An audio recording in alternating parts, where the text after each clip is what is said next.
Under the fiery hues of the Houston sunset, James Carter drove home from a grueling day at the firm, his mind already unwinding to the soft rhythm of the jazz on the radio.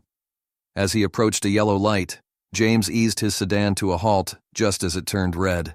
That's when the piercing scream of a siren and the flashing of blue and red lights shattered his peace.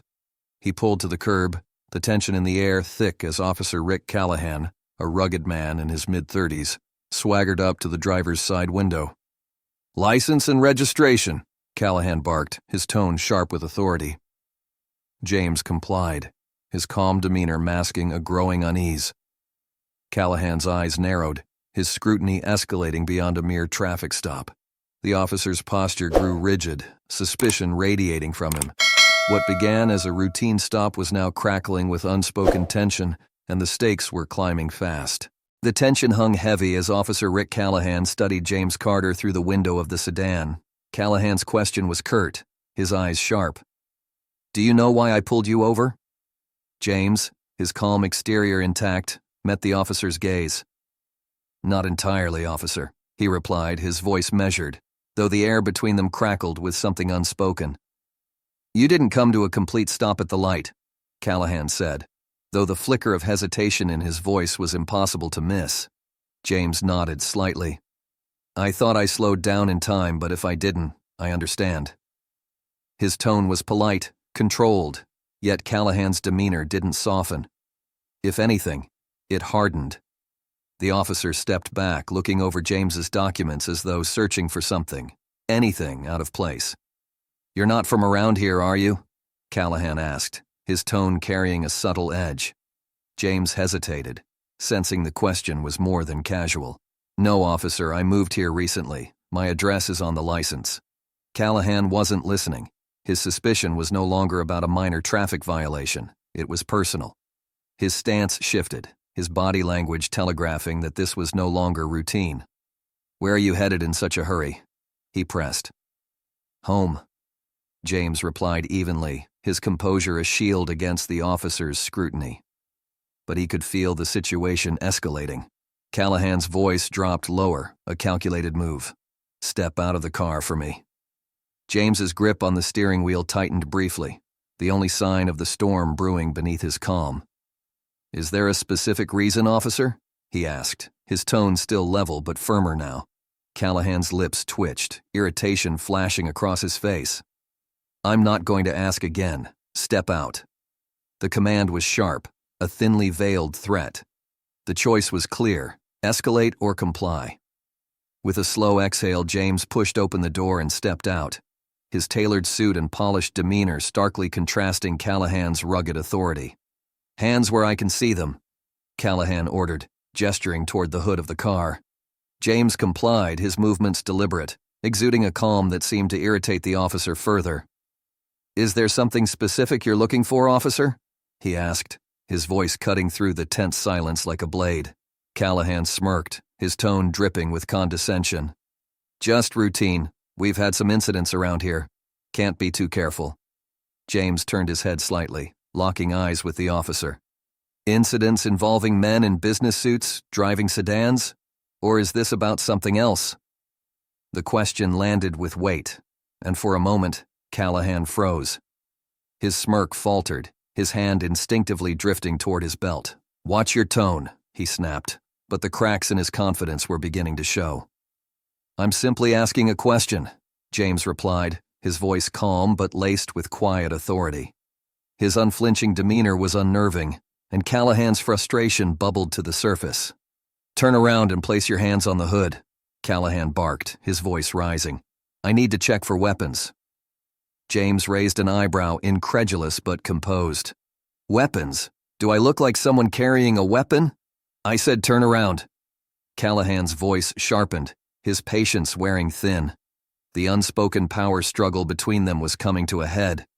James complied without a word, placing his palms flat against the hood of his car. Callahan approached, his boots crunching against the asphalt, each step amplifying the tension. The officer's hands moved quickly, patting James down with more force than necessary. It wasn't just a search, it was an attempt to dominate, to provoke a reaction. But James didn't flinch. He didn't stiffen. He didn't even shift under the invasive scrutiny. "You're clean," Callahan muttered, stepping back. His tone betrayed his frustration. He hadn't found anything to justify his escalating actions. James turned to face him, his expression calm but his eyes piercing. "Of course I am." His voice was steady, but the words carried an undeniable edge. Callahan's face flushed. "I'm not done," he snapped, his voice rising again, as though volume could reclaim the control slipping through his fingers. "You seem to know a lot about what I can and can't do. Care to explain why?" James folded his arms, his posture relaxed despite the charged atmosphere. "I've had my fair share of interactions with law enforcement," he said simply. "Let's just say I've learned a lot." Callahan's eyes narrowed. "That so? You a lawyer or something?" "Or something," James replied, a faint, unreadable smile playing at his lips. The ambiguity only fueled Callahan's irritation. He stepped closer, invading James's personal space. "Listen," he growled, "you think you're smarter than me? Think you can talk your way out of this?"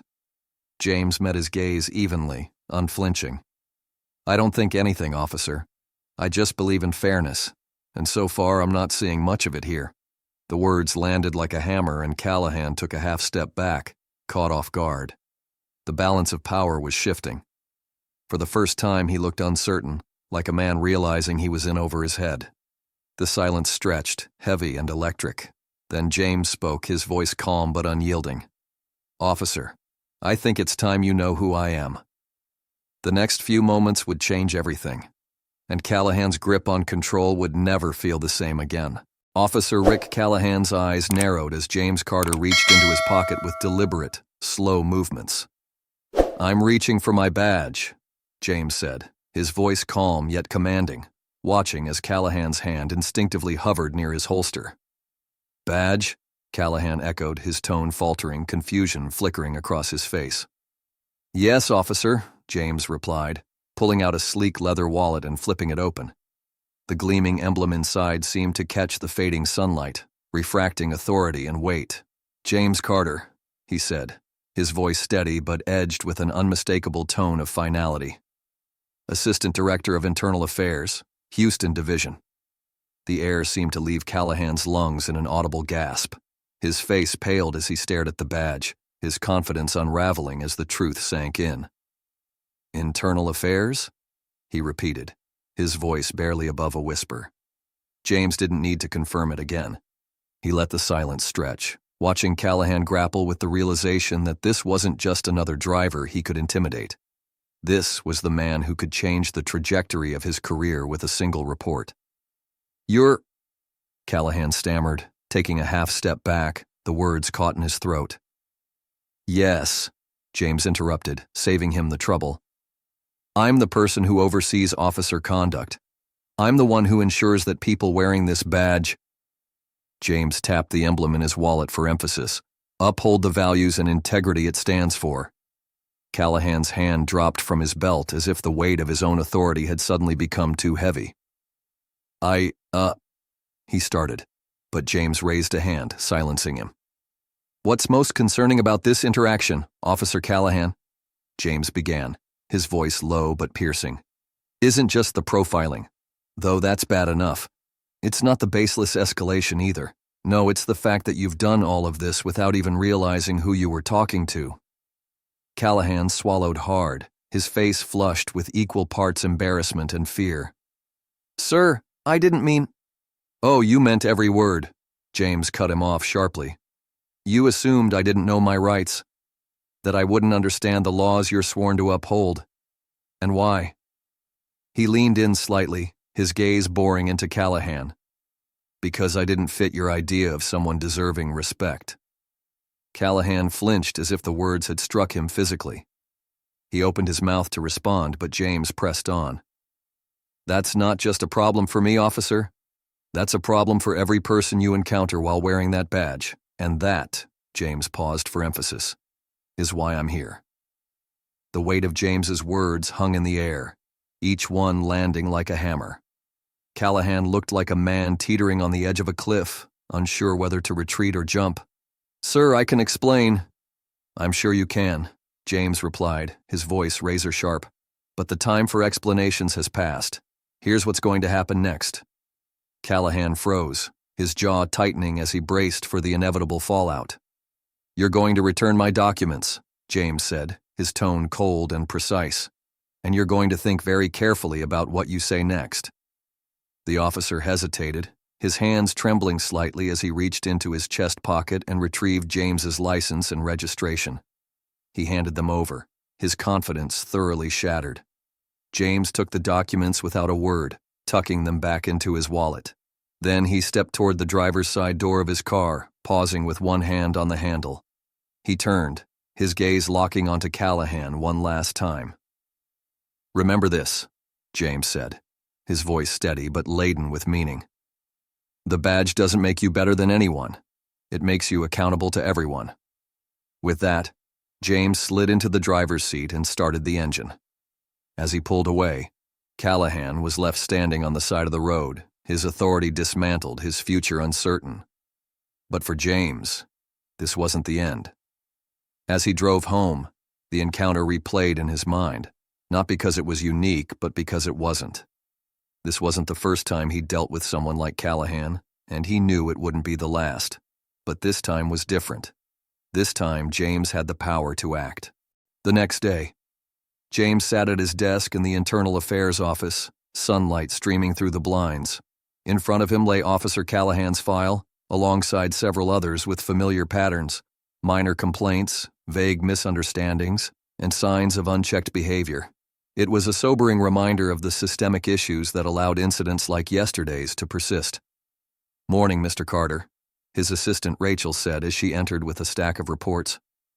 "Here are the summaries on misconduct cases from last month. Chief Daniels also wanted me to remind you about the department review next week." "Thanks, Rachel," James said, taking the files. "And can you schedule a meeting with Daniels this afternoon? There's something I need to discuss." Rachel hesitated, sensing the weight of his tone. "Of course," she said, slipping out of the room. James leaned back in his chair, steepling his fingers as he considered his next move. Callahan wasn't an anomaly. He was a symptom of a much larger problem. And James wasn't interested in putting a bandage on a bullet wound. This wasn't just about one officer. It was about changing the culture, and James Carter was determined to start at the top. The day after his encounter with Officer Callahan, James Carter sat in his office at the Houston Division of Internal Affairs. Sunlight streamed through the blinds, casting long shadows across his desk, where Callahan's file lay open. It wasn't the first time James had seen a record like this: minor complaints about unprofessional conduct, excessive stops, vague misunderstandings, complaints that had been quietly swept aside without real consequences. But this time, James wasn't going to let it slide. The door opened and Rachel, his assistant, entered with a clipboard in hand. "Morning, Mr. Carter. Here are the summaries on last month's misconduct cases. Also, Chief Daniels wanted to remind you about the department review next week." "Thanks, Rachel," James said, scanning the stack of papers. His tone was measured, but his mind was already racing. "Can you schedule a meeting with Daniels for this afternoon? There's something I need to bring to his attention." Rachel hesitated for a moment, sensing the seriousness in his voice. "Of course," she said before slipping out of the room. James leaned back in his chair, steepling his fingers. The Callahan incident wasn't just about one officer's behavior. It was a symptom of a systemic problem, a culture that allowed misconduct to fester, unchecked, beneath the surface. Quietly handling these issues behind closed doors had clearly failed. The time for silence was over. Later that afternoon, James sat across from Chief Daniels in the corner office of the police headquarters. Daniels, a seasoned officer with salt and pepper hair and a reputation for no-nonsense leadership, leaned back in his chair as James laid out the details of the traffic stop. "I could have walked away and written this off as just another bad interaction," James began, his voice steady but resolute. "But that would have been a mistake. Officer Callahan's behavior isn't an isolated incident. It's a reflection of how much work we still have to do." Daniels rubbed his temples, letting out a long sigh. "This isn't the first time Callahan's name has come up," he admitted, "but we've always handled it internally, quietly. And that's the problem, James replied, his tone sharpening. Quiet doesn't fix anything. Quiet lets it keep happening. It's time we address this head-on, not just for Callahan, but for the entire department. Daniels's gaze hardened slightly. You're talking about stirring up a hornet's nest. What exactly are you proposing? James didn't hesitate. A department-wide review, not just of individual officers, but of our training, our accountability systems, our protocols. We need to root out the problem at its core. If we don't hold ourselves to a higher standard, how can we expect the community to trust us? Daniels leaned forward, clasping his hands together. You know this is going to ruffle some feathers. Good, James said simply. It's about time someone did. The following weeks were a whirlwind of activity. James spearheaded the review process, organizing meetings, conducting interviews, and digging into years of reports and complaints. He also made a point to hold public forums, inviting community members to share their experiences and concerns. He wanted to hear directly from the people the department was supposed to serve. At the forums, stories poured in. Residents spoke of being profiled, mistreated, or ignored. The accounts were raw and emotional, and they underscored just how deep the trust deficit had become. For James, these voices weren't just anecdotes. They were the foundation for building a case for systemic change. Meanwhile, Officer Callahan was called to an internal hearing. James made no effort to conceal his involvement, sitting directly across from Callahan as the proceedings unfolded. Callahan squirmed under the scrutiny, his once brash demeanor reduced to uncomfortable silence. The hearing resulted in a suspension, but for James, the real victory wasn't in punishing Callahan. It was in sending a message that such behavior wouldn't be tolerated. Months later, James stood at a podium in a packed community hall. The audience was a mix of officers, city officials, and local residents. The room buzzed with a quiet anticipation as James adjusted the microphone and began to speak.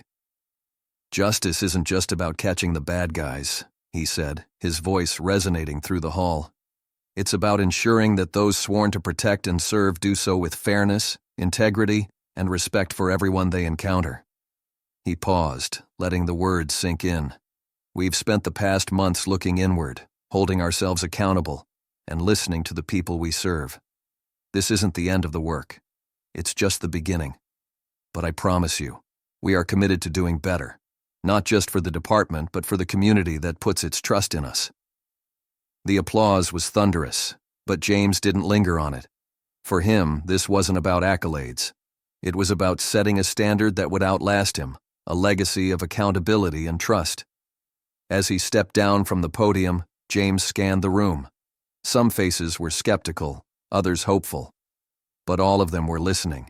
Change wouldn't come overnight, but James knew it was coming, and for now that was enough. Weeks after launching the department-wide review, James Carter's office was a whirlwind of activity. Reports piled high on his desk, each one a piece of the puzzle he was determined to solve. The review was uncovering patterns, systemic issues that had long been ignored. But for James, this wasn't just a bureaucratic exercise. It was personal. He had seen firsthand how unchecked authority could spiral into abuse, and he was determined to ensure no one else endured the same. One afternoon, Rachel, his assistant, entered with an update. Mr. Carter, we've compiled the data from the public forums and officer interviews, she said, setting a thick binder on his desk. Chief Daniels is requesting a progress update as soon as possible. James nodded, flipping through the binder. It was filled with raw stories, accounts from citizens who felt betrayed by the very people meant to protect them. These weren't just statistics, they were lives. Schedule something for tomorrow morning, he said. I want this presented clearly. No sugarcoating. The next day, James stood in the conference room with Chief Daniels and other senior officers. He outlined the findings with precision. What we've uncovered isn't just about individual bad actors, James said, his voice steady but firm. It's about a culture that tolerates them. Without accountability, trust erodes, and that's exactly what's happened here. Daniels, leaning back in his chair, frowned. You're suggesting a complete overhaul, he said. I'm not suggesting it, James replied. I'm demanding it. Training protocols need to emphasize de-escalation and implicit bias. Complaints must be investigated transparently, not brushed aside.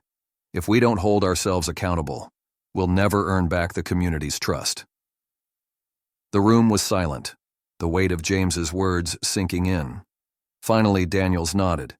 "You've got my support," he said, though his tone carried the burden of knowing how disruptive these changes would be. As the review progressed, James ensured the community remained involved. He attended town hall meetings and personally answered questions, determined to show that the department was listening. At one such meeting, an elderly woman named Mrs. Jenkins shared her story of being pulled over and humiliated by an officer for no reason. Her voice trembled as she spoke, but her resolve was unshaken. "We just want to feel safe," she said. "We want to know you see us as people, not problems." James approached her afterward, his expression serious. "Mrs. Jenkins, I promise you, this isn't just about fixing the system. It's about fixing how we see each other. You deserve better, and we're going to deliver." Her tearful nod was a reminder of why this work mattered. It wasn't about policy changes on paper. It was about real people regaining their sense of dignity and trust. Back at the department, not everyone was on board with James's reforms. Whispers circulated among officers resistant to change. Some saw James as an outsider, a disruptor who didn't understand the realities of policing. But James wasn't deterred. He knew that meaningful change required pushing against entrenched mindsets. Officer Rick Callahan, now serving his suspension, became a symbol of what the department was trying to address. James used the incident as a teaching moment, implementing mandatory workshops for all officers on de-escalation and bias recognition. He faced pushback but remained steadfast.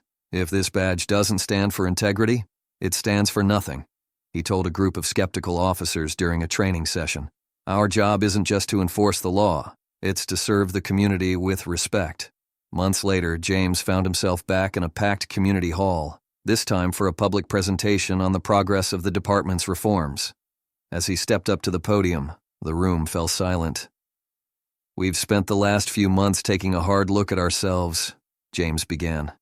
"We've uncovered flaws, faced hard truths, and started the work of rebuilding trust. This isn't just about fixing what's broken.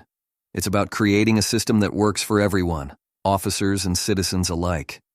He detailed the reforms: new training protocols, a revised complaint review process, and a commitment to transparency. But James didn't sugarcoat the challenges ahead. "Change is hard," he admitted. "It's uncomfortable, but it's necessary. If we want to build a future where everyone feels safe and respected, we have to start here, today." The room erupted into applause, but James remained focused. This wasn't the end of the story. It was just the beginning. As he stepped away from the podium, he glanced at the faces in the crowd. Some were still skeptical, others cautiously hopeful. But they were listening. And for James, that was the first step toward real change. The ripple effect of James's efforts would extend far beyond Houston. His unwavering commitment to fairness and accountability wasn't just reshaping one department. It was setting a precedent for how law enforcement could rebuild trust nationwide. For James, the work was far from over, but he was ready for the challenge. Change, he knew, was inevitable. And this time, it was on his terms. One rainy afternoon, James Carter sat in a modest cafe, taking a rare moment to reflect on the months of progress and resistance he'd faced. As he sipped his coffee, he overheard a heated exchange at a nearby table. A man in his 40s, visibly frustrated, berated a younger officer sitting across from him. "You don't get it," the man snapped. "This department doesn't need outsiders stirring the pot." The officer, calm but firm, replied, "And yet, the changes James Carter is leading are what we need to rebuild trust." James didn't interrupt, but took note of the exchange. Change was polarizing, but moments like this confirmed the impact of his work. Leaving the cafe, James glanced at his phone. A message from Chief Daniels appeared. Community Trust Index up 18% since reforms began. A faint smile crossed his lips. Change was slow, but it was happening, and it was worth it. The story of James Carter's unwavering commitment to justice and accountability resonates deeply in 2025, a time when public trust in institutions remains fragile. It teaches us the power of confronting systemic issues head-on, emphasizing the importance of transparency, empathy, and proactive leadership. Carter's journey reminds us that real change requires not only holding individuals accountable, but also transforming the culture that enables misconduct. As we continue to face challenges in fostering equity and fairness, this story serves as a blueprint for rebuilding trust, showing that meaningful reform is possible when we prioritize integrity, listen to the community, and act with courage.